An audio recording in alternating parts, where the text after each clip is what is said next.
there's definitely a change in the way that people are looking at the serviced office sector. It's not as clear-cut as saying that it's learning from the hospitality industry in total.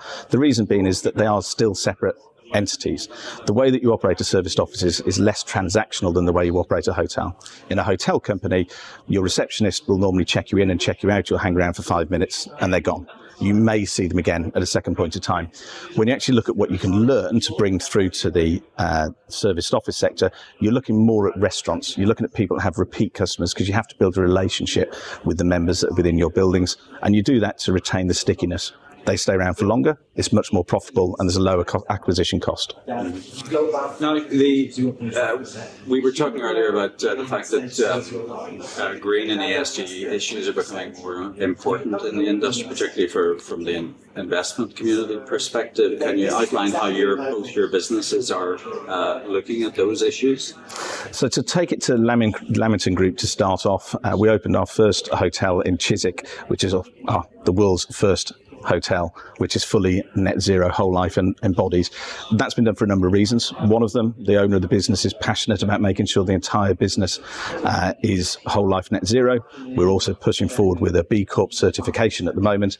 It should bear through with better lending rates from the banks. And what we're seeing from investors, particularly the pension funds, is that they're much more interested in paying premiums for greener product because they have less opportunities to spend money, big lumps of money on assets. It's either buy us or buy a forest if they want to make their fund a bit greener, and we give better returns. When you go to somebody like Techspace, you're actually looking at a serviced office group that's trying to create an environment for businesses to flourish.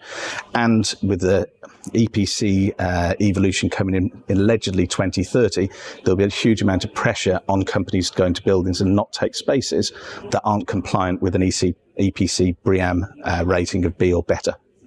In the Chiswick Hotel, we have a ground source heat pump with 19 bores that bore 200 metres down. We have photovoltaic cells. We have 3 air source heat pumps on the roof. So we need very limited power from the grid, and the grid then we specify it has to be green. It's as green as we can get a certificate for. There's no more that you can actually do to make sure that you're as limited as possible. All of our buildings will follow that forward. We're probably going to find more carbon-sourced heat pumps coming to the fore. They're quite expensive at the moment, but we'll use those. We're now seeing more and more people coming from the US to stay in the Chiswick Hotel because it meets its ESG compliance, which is slightly at odds with the fact they've just flown across the Atlantic and they've created a huge carbon footprint, but it's driving customer reviews. It means that for the Chiswick Hotel is now ranked as the #1 hotel in the whole of the London boroughs. That excludes Zone 1. And that's customers coming for an experience to make sure they're having the greenest experience they possibly can. And yet it still feels like a normal hotel.